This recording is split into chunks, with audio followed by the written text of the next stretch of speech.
Welcome to this episode of the Real News Extra.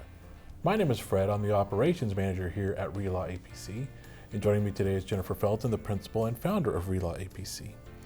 So Jennifer, what is a trust contest and why is that part of this month's Case of the Month? Right. So if someone is putting together a trust, they're saying, I want these things to happen with my stuff when I die. Right. You don't want the people who are the beneficiaries fighting with you over what you decided. So in California, we have what are called no contest clauses. And so if you contest the trust and you are unsuccessful, you lose what you were going to get as part of the trust. Wow, okay. So we're trying to keep people from fighting and actually just doing what we said, because if not, people fight. Yes, always.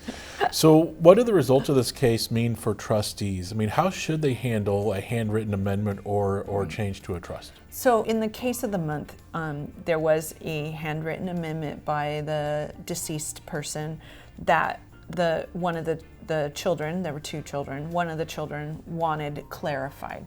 So their position was that they were asking for clarification.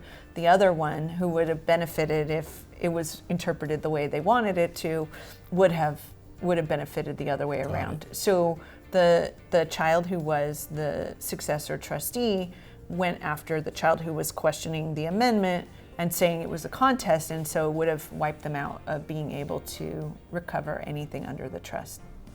The court said that trying to get something clarified is not the same thing as contesting the trust. Right. Okay. And in this case, these are gray lines, but in this case, what he was doing was not contesting the trust. And so even though he filed paperwork, again, the whole point is to try and keep us out of court. Sometimes something isn't clear.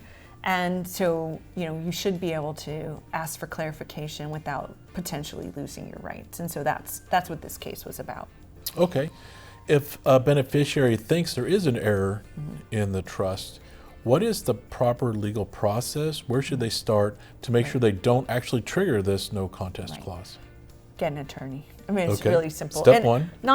Doesn't mean it goes perfectly right, but definitely get someone to help you so that you're asking the right questions. And if you are filing something, filing the right way to minimize the chance of it looking like a contest so that it could impair your rights.